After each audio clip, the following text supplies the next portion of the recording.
1986년 아프리카 북서부 지역의 한 산간 지방에서 아무도 위험을 느끼지 못한 채 지나간 하룻밤이 전 세계의 과학자들을 경악하게 만든 대사건으로 남게 됩니다.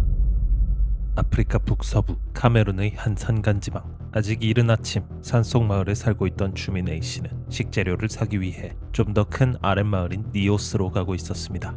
평소라면 해가 뜨기 전에도 많은 사람들이 오가던 길이었지만 그날 아침은 이상할 정도로 조용했죠.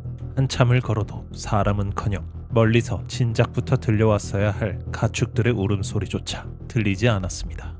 왠지 모를 불안감이 엄습해오던 바로 그때 A씨는 길가에 쓰러져 있는 염소 한 마리를 발견합니다.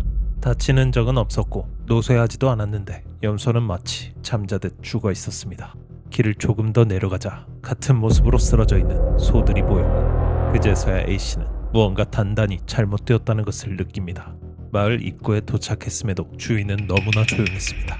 집들의 상태는 멀쩡했지만 인기척이라고는 없었죠.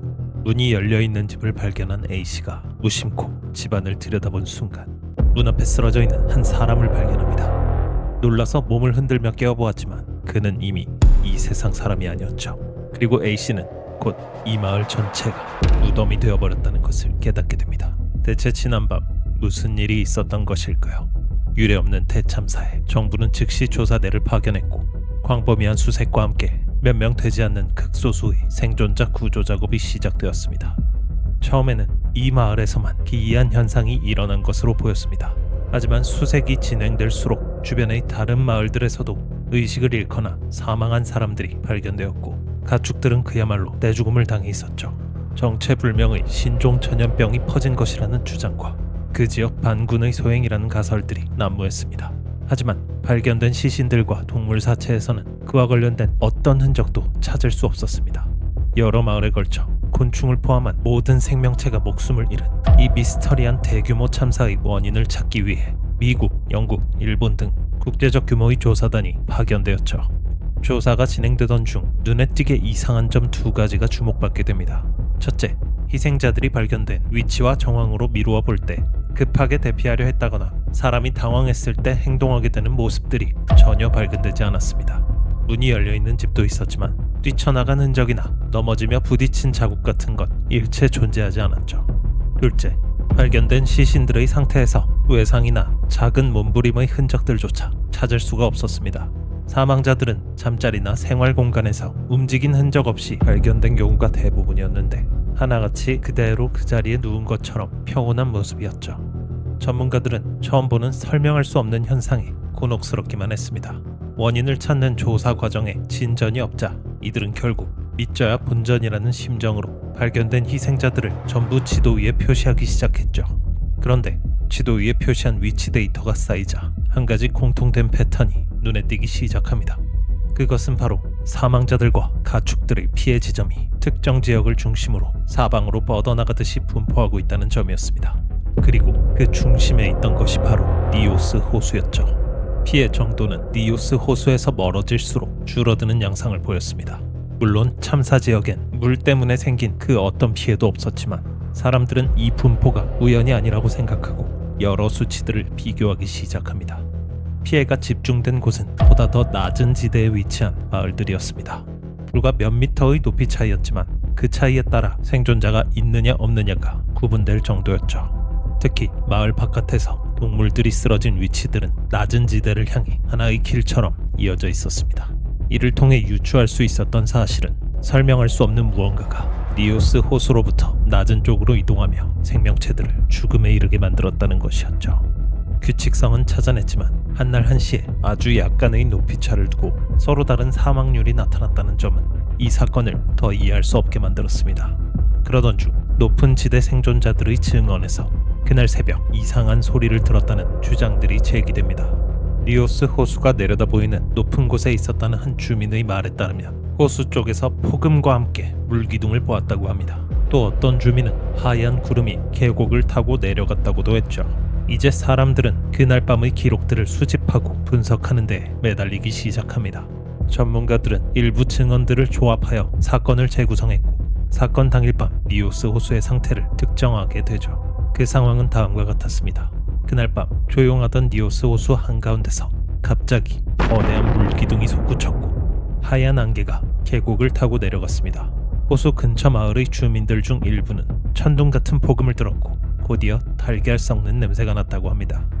늦게까지 깨어있던 몇 명의 주민들은 의식을 잃기 전 갑자기 등불이 꺼졌다고 증언했습니다. 어떤 사람은 기침 소리가 이상한 딸의 상태를 보러 일어났다가 그 다음 순간이 기억나지 않는다고 했고, 정신을 차렸을 때 안타깝게도 딸은 이미 숨져 있었다고 합니다. 또 어떤 사람은 자다가 화장실에 가려고 자리에서 일어나려 했지만 몸에 힘이 들어가지 않았고 다음 순간 눈을 떠보니 병원이었다고 했죠. 사람은 누구나 위험이나 공포를 느끼면 반사적으로 반응을 하게 되어 있습니다. 하지만 생존자들의 증언을 들어보면 이들은 위험하다는 인식을 할 새도 없이 의식을 잃었거나 기억이 사라진 것으로 보이죠. 이런 증상을 일으킬 수 있는 요인들에 대한 조사가 계속되면서 마침내 이 사건의 원인이 명확하게 규정됩니다. 이 재난은 전염병도 독극물도 아니었습니다. 사건의 범인은 바로 이산화탄소, 우리가 평소에도 늘 내뱉고 있는 아주 친숙한 기체였죠.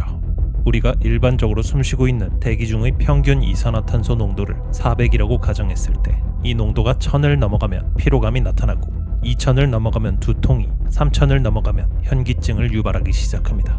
조사 결과 피해자들이 사망할 당시의 이산화탄소 농도는 무려 15만 이상이었을 것으로 추정됩니다. 이것은 단 한 번의 호흡으로 의식이 끊어지고 사망에 이를 수 있는 정도였죠. 이산화탄소가 무서운 점은 농도가 아무리 짙어져도 징조가 없다는 것입니다. 다른 기체들과 함께 섞여 들어왔기에 특이한 냄새가 났지만 정작 이산화탄소 자체는 색도 냄새도 없습니다. 이 엄청난 이산화탄소 농도가 대체 호수와 무슨 관련이 있었을까요? 리오스 호수는 사실 일반적인 호수가 아니었습니다. 예전에 화산 활동으로 생성된 분화구에 물이 차서 생긴 호수였죠. 이럴 경우 호수 바닥 아래에는 마그마방이 있게 되고 거기서 생성된 이산화탄소는 호수에 녹아들게 됩니다. 문제는 차가운 심층수의 압력 때문에 이산화탄소가 빠져나오지 못하고 호수 깊은 곳에 점점 모이게 됐던 것이죠. 그러다 어떤 계기로 이 심층수가 뒤틀리며 수십 년간 응축되어 온 고압의 가스가 마치 폭발하듯 뿜어져 나온 것이었죠. 공기보다 무거운 이산화탄소는 흩어지지 않고 낮은 지대를 따라 마치 해일처럼 흐르며 경로에 있는 모든 생명체를 덮쳐버렸습니다. 사람들과 동물들은 숨이 막힌다고 느끼기도 전에 산소를 잃어버리고 쓰러져간 것입니다. 이로 인해 반경 25km 이내 마을 주민들이 1700명이 넘게 사망했고 수천 마리의 가축들이 집단으로 폐사하였습니다. 소리도 진동도 흔적도 사망 장면의 목격자도 남기지 않은 말 그대로 침묵의 살인자였죠. 이전까지 인류가 알지 못했던 이 끔찍한 재해는 과학계를 뒤집었고 이때 처음으로 림닉 분출이라는 용어와 개념이 정립되게 됩니다. 림닉 분출이 이 사태의 주범이라는 사실을 알아내는 데엔 성공했지만 분출이 일어나는 주요 원인인 지진이나 산사태, 마그마 활동 등에 대해서는 당시 가벼운 지진파조차 관측되지 않았기에 갑자기 가스가 분출된 이유는 아직도 미스터리로 남아있다고 합니다.